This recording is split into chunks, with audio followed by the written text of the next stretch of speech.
कभी सोचा है कि किसी जगह को अपनी पहचान बनाने के लिए कितना लंबा इंतजार करना पड़ सकता है? भारत में एक ऐसी जगह है जहां के लोगों ने एक अलग राज्य के सपने को हकीकत में बदलने के लिए दशकों तक संघर्ष किया। तो ये कहानी है उसी दृढ़ संकल्प और एकता की। ये कहानी है झारखंड के बनने की। 36 साल, ये सिर्फ एक नंबर नहीं है, ये उन 36 सालों का प्रतीक है जो इस आंदोलन को दोबारा जिंदा करने से लेकर इसकी मंजिल तक पहुंचने में लगे। जरा सोचिए, एक पूरी की पूरी पीढ़ी बस इसी एक सपने के लिए लड़ती रही और आखिरकार उनकी मेहनत रंग लाई। तो देखिए, कहानी की शुरुआत होती है एक बिखराव से। झारखंड पार्टी का जब कांग्रेस में विलय हुआ तो आंदोलन जैसे बिखर सा गया था। कई छोटे छोटे गुट बन गए, सब अपनी अपनी राह पर चल पड़े। लेकिन कहते हैं ना, राख से भी चिंगारी उठती है। कुछ नए और ज्यादा ऑर्गेनाइज दल इस मशाल को आगे बढ़ाने के लिए सामने आए और यहीं से आंदोलन को एक नई जान मिली। तो उस विलय के बाद कुछ दशकों तक ऐसा लग रहा था मानो सब कुछ शांत हो गया है, जैसे आंदोलन की आग बुझ गई है। पर ऐसा था नहीं। इन शुरुआती संगठनों ने उस लौ को जलाए रखा। पहले 1954 में छोटा नागपुर यूनाइटेड यूनियन और फिर 1967 में ऑल इंडिया झारखंड पार्टी ने ये पक्का किया कि अलग राज्य की मांग कभी पूरी तरह से खत्म न हो। और फिर आई एक ऐसी तारीख जिसने सब कुछ बदल दिया। 4 फरवरी 1973, धनबाद के गोल्फ ग्राउंड में बना झारखंड मुक्ति मोर्चा यानी जेएमएम। ये सिर्फ एक और पार्टी नहीं थी, नहीं, ये वो ताकत थी जिसने इस आंदोलन में एक नई और जबरदस्त ऊर्जा भर दी थी। और पता है, जेएमएम को सबसे खास क्या बनाता था? उनका लक्ष्य सिर्फ पॉलिटिकल नहीं था। हाँ बिल्कुल, वो एक अलग झारखंड राज्य चाहते थे, लेकिन उनका संघर्ष सामाजिक न्याय के लिए भी था। वो महाजनी प्रथा मतलब सूदखोरों के शोषण के खिलाफ लड़े और विकास के नाम पर जिनकी जमीनें चली गई थीं, उन विस्थापित लोगों के हक के लिए आवाज उठाई।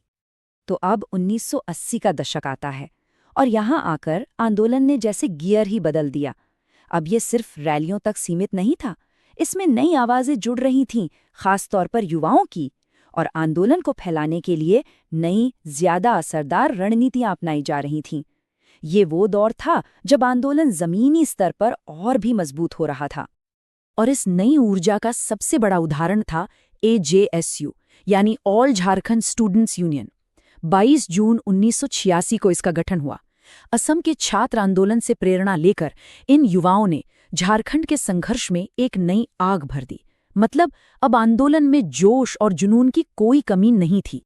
लेकिन कहानी का सबसे बड़ा मोड़ अब आने वाला था। अब तक जो अलग अलग गुट अपनी अपनी लड़ाई लड़ रहे थे, उन्हें एक बात समझ में आ गई थी कि असली ताकत तो एकता में है। अब वक्त था इन बिखरे हुए टुकड़ों को जोड़कर एक मजबूत मोर्चा बनाने का। और ये संख्या उस एकता की गवाही देती है। जरा सोचकर देखिए, 53 अलग अलग पॉलिटिकल और सोशल पार्टियां, जिनकी विचारधाराएं अलग थीं, वो सब एक साथ एक मंच पर आ गए। 1987 में उन्होंने मिलकर झारखंड समन्वय समिति यानी जेएससी बनाई। ये एक ऐतिहासिक पल था जिसने ये दिखा दिया कि झारखंड का सपना अब सबकी साझा लड़ाई बन चुका है। तो जब इतनी जबरदस्त एकजुटता दिखी तो इसका असर सीधा दिल्ली पर हुआ। केंद्र सरकार अब इस आवाज को और नजरअंदाज नहीं कर सकती थी।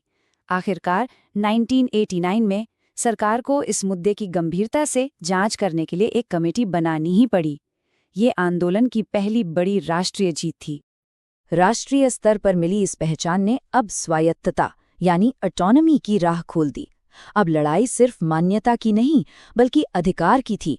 और पूर्ण राज्य के दर्जे तक पहुंचने से पहले एक बहुत जरूरी पड़ाव आया, एक स्वायत्त परिषद का निर्माण।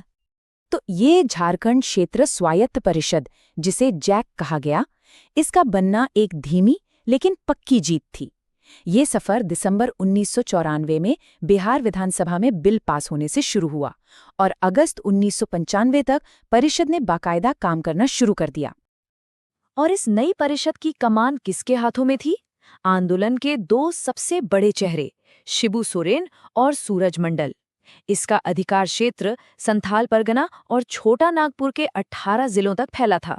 सालों के संघर्ष के बाद ये पहली बार था जब शासन की एक ठोस बागडोर आंदोलन के नेताओं के हाथ में आई थी।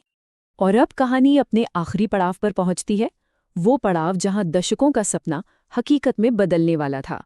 स्वायत्त परिषद एक अच्छी शुरुआत थी, लेकिन मंजिल अभी भी बाकी थी।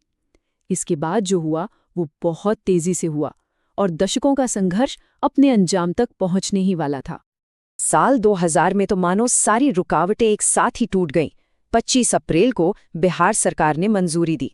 अगस्त का महीना आते आते बिल लोकसभा और राज्यसभा दोनों से पास हो गया और 25 अगस्त को जब राष्ट्रपति के.आर. नारायणन ने इस पर हस्ताक्षर किए, तब झारखंड का बनना सिर्फ एक फॉर्मेलिटी रह गया था।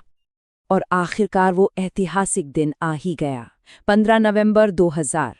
ये दिन इसलिए भी खास था क्योंकि ये महान आदिवासी नायक भगवान बिरसा मुंडा की 125वीं जयंती थी और इसी दिन झारखंड ने आधिकारिक तौर पर भारत के 28वें राज्य के रूप में जन्म लिया। ये कोई छोटा मोटा बंटवारा नहीं था। उस वक्त के बिहार का लगभग 46% हिस्सा, मतलब आप कह सकते हैं करीब करीब आधा हिस्सा, अपने सारे जंगलों और खनिज संपदा के साथ अब नए झारखंड राज्य का हिस्सा था। ये एक बहुत बड़ा भौगोलिक बदलाव था। तो नया राज्य बना तो नई सरकार भी बनी। बाबूलाल मरांडी राज्य के पहले मुख्यमंत्री बने और इंद्र सिंह नामधारी पहले विधानसभा अध्यक्ष। एक तरह से अब आंदोलन की बागडोर प्रशासन के हाथों में थी। तो एक नया राज्य बन चुका था, संघर्ष कामयाब हुआ। लेकिन एक सवाल सोचने लायक है, क्या सिर्फ एक राज्य का बन जाना ही जेएमएम के उन शुरुआती सामाजिक लक्ष्यों को पूरा करने के लिए काफी था? शायद ये यात्रा यहाँ समाप्त नहीं होती, बल्कि यहाँ से एक नई शुरुआत होती है।